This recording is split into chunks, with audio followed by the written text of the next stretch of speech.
You can love a man deeply and still lose him without ever seeing the moment it slipped away. Because sometimes love doesn't end with an argument. It ends in silence. One day, he's calling you first, not out of routine, out of desire. He's opening up, sharing thoughts he once kept hidden, letting you into parts of him no one else sees. He feels present, focused, emotionally available. Then, slowly, something changes. Not loudly, not dramatically. He still texts, still shows up, still says he's fine. But the warmth fades, the curiosity weakens, the closeness thins. He's physically there, yet emotionally distant. And that's when the questions begin. What changed? What did I do wrong? Did I love too much? Or not enough? You replay conversations. You analyze moments. You search for mistake, because pain feels easier when you can give a reason. But here's the truth few people talk about. Most men don't leave because love disappears. They leave because something inside them feels unsafe. Carl Jung once said, "The greatest burden a person carries is an unlived life." Many men were taught how to be strong, but never how to be vulnerable.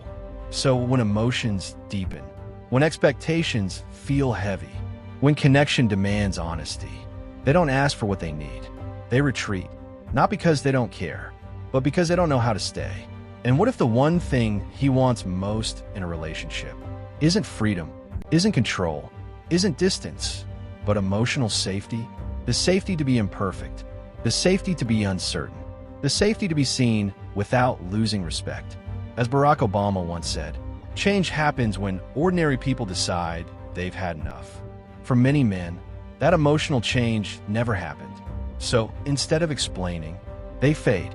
Instead of speaking, they go quiet, and you're left wondering how something that felt so real could still slip away. She didn't love him casually. She loved him with intention, with presence, with patience, with belief. She stood beside his dreams when they were fragile. She listened when his words came out messy. She paid attention to what he felt, not just what he said. When something felt off, she didn't withdraw. She leaned in. She asked questions. She opened conversations. She chose honesty over silence. She wasn't distant. She wasn't careless. She wasn't playing games. She cared deeply. As Oprah Winfrey once said, real love isn't about perfection. It's about presence. And she was present, but somewhere along the way, her effort stopped feeling like closeness and started feeling like pressure. The more she reached, the quieter he became. The more she explained, the further he drifted. Not because she was too much, not because she was wrong, but because connection began touching places in him he never learned how to explore. She wasn't being ignored. She was being slowly shut out, doors closing gently, walls rising silently. And that kind of pain cuts deeper than rejection, because rejection is clear, but emotional disappearance leaves you questioning your worth. As Albert Einstein once said, uncertainty is an uncomfortable position, but certainty is absurd. She lived in that uncertainty, wondering how love could be real. It feels so far away. She gave consistency. He felt pressure. She offered understanding. He felt exposed. So instead of stepping closer, he stepped inward, and she stood there, loving someone who was still present, but no longer reachable. And that's when the quiet began to hurt. Not the peaceful kind, the confusing kind. So she started turning inward, questioning her tone, her timing, her heart. Am I asking for too much? Did I change without noticing? Is he slowly losing interest? Or am I the problem he's afraid to name? Every unanswered message felt heavier. Every short reply echoed louder. Every pause carried meaning she never asked for. Because silence hurts more than arguments ever could. At least arguments mean someone is still invested. At least raised voices prove emotions still exist. At least conflict shows connection hasn't died. But silence? Silence feels like being erased. As Brené Brown once said, clear is kind, unclear is unkind, and nothing felt clear anymore.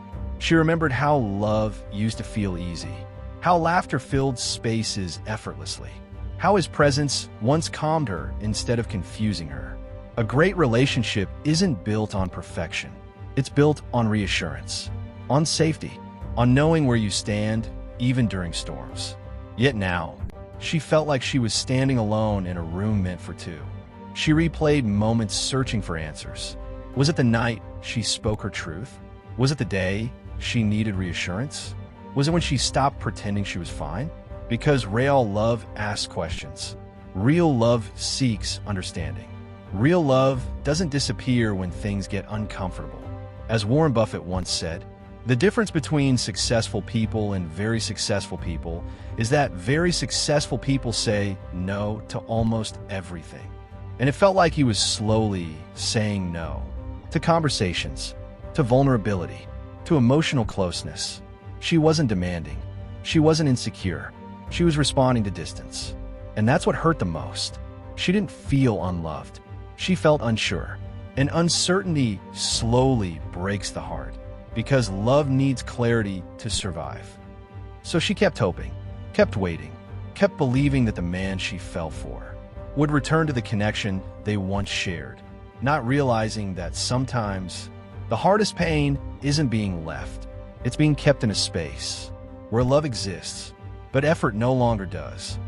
What she didn't realize then was that his distance wasn't born from a lack of love. It came from fear. Fear of being seen too closely. Fear of failing someone who mattered. Fear of not measuring up to the version of himself he thought he needed to be. So, instead of explaining, he withdrew. Instead of opening his heart, he protected his pride, because many men were never taught how to stay emotionally present. When expectations feel heavy, they were taught to endure, to suppress, to perform strength. As Sigmund Freud once said, unexpressed emotions never die. They are buried alive, and his emotions were buried. A great relationship thrives on emotional safety, on reassurance without interrogation, on understanding without pressure. But when love begins asking for vulnerability, and a man doesn't know how to give it, he starts pulling away to survive. Not because she demanded too much, but because closeness began touching wounds he never learned how to heal. She wanted connection. He felt exposure. She wanted reassurance. He felt judged, even when she never judged him. As Jay Shetty once said, people don't run from love. They run from the version of themselves love requires them to become. So he created space, not to hurt her, but to protect himself. And she mistook his silence for disinterest. She mistook his distance for rejection. She mistook his fear for indifference. But the truth was more complicated. He still cared. He just didn't know how to stay, without feeling like he was losing himself. That's the tragedy of love unspoken. Two people wanting the same closeness, but standing on opposite sides of emotional language. She needed clarity. He needed safety, and neither knew how to ask for it. Here's the truth most love stories never explain. The one thing many men secretly want isn't dominance. It isn't distance. It isn't freedom from commitment. It's emotional safety without losing identity. The space to be respected while still being vulnerable. The freedom to be imperfect without feeling diminished. The reassurance that love won't disappear the moment weakness shows up. A great relationship is not built on constant fixing. It's built on feeling safe enough to be real. As Tony Robbins once said, the quality of your life is the quality of your relationships. And quality begins with safety. When a man feels emotionally secure, he leans in naturally. He communicates without being pushed. He stays present without being chased. But when safety feels uncertain, he starts protecting himself, not with anger, not with words, with silence. She wanted partnership. He felt expectation. She wanted closeness. He felt pressure. She wanted reassurance. He felt exposed. And because he didn't know how to express that, he created distance instead. As Simon Sinek once said, strong relationships are built on trust and safety. Without safety, love becomes overwhelming instead of comforting. That's why effort alone isn't enough. Patience alone isn't enough. Even love alone isn't enough. Because love needs understanding to survive. And here's what changes everything. When a woman stops chasing explanations and starts creating emotional calm, something shifts. Not manipulation, not silence, but grounded presence.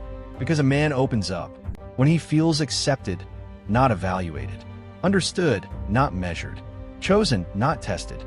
That's when communication returns. That's when connection deepens. That's when love stabilizes, not through force, but through safety. And when he finally feels that, he doesn't pull away, he stays. And this is where love either breaks or transforms, because real connection isn't loud. It's consistent. It's the quiet assurance that says, I see you, even when you don't have the words. A great relationship is built in moments most people overlook, in pauses that feel safe instead of tense, in conversations that don't feel like trials, in knowing you won't be punished for honesty. As Abraham Lincoln once said, character is like a tree, and reputation is like its shadow. Love reveals character, and character needs space to breathe. When she softened her grip on answers, when she stopped interrogating the silence, when she chose calm over control, something shifted, not overnight, not magically, but subtly, because emotional safety invites truth, and truth invites closeness. He began to exhale. He felt less watched, less measured, less afraid of disappointing her. A healthy love story isn't about fixing each other. It's about standing beside someone while they face themselves. As Michelle Obama once said, you don't fall in love with someone because they're perfect.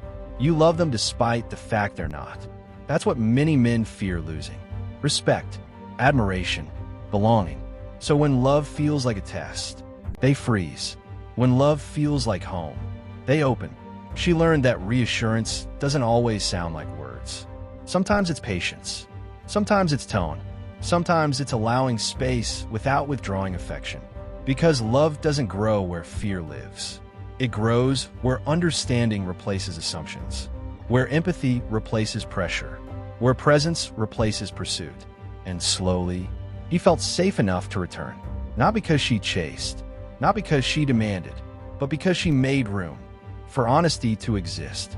That's the quiet power of a great relationship. It doesn't force closeness. It invites it. And when love feels safe, it doesn't disappear. It settles. It deepens. It stays. And that's the moment everything becomes clear. Love was never the problem. Effort was never missing. Care was never absent. Understanding was. A great relationship doesn't survive on intensity. It survives on emotional fluency. Knowing when to speak, knowing when to listen, knowing when presence matters more than answers. As Mark Zuckerberg once said, people don't care about what you say, they care about how you make them feel. And feelings decide whether someone stays. When love feels like safety, a man doesn't disappear. He grounds himself. When affection feels steady, he doesn't retreat. He roots. When connection feels calm, he doesn't protect himself with distance. He leans closer. That's why chasing clarity rarely works. Because clarity grows where trust already exists. She learned that love isn't proven by how hard you hold on, but by how safe someone feels staying. She stopped shrinking herself. She stopped over-explaining. She stopped translating silence into self-blame. Instead, she chose emotional maturity, stillness, confidence, because secure love doesn't beg. It invites. As Eleanor Roosevelt once said, no one can make you feel inferior without your consent. And she reclaimed her worth, whether he returned or not. She grew, because the real victory wasn't keeping him. It was understanding herself. And here's the truth every woman deserves to hear. If someone fades when love asks for honesty, it doesn't mean you were too much. It means they didn't know how to meet you there. The right connection doesn't confuse. It communicates. It doesn't vanish. It reassures. It doesn't leave you questioning your value. It reminds you of it. So if this story felt familiar, if it echoed a chapter of your life, if it put words to something you couldn't explain, you're not alone. And if this resonated, share your thoughts below. Like, subscribe, and pass this message to someone who needs it today.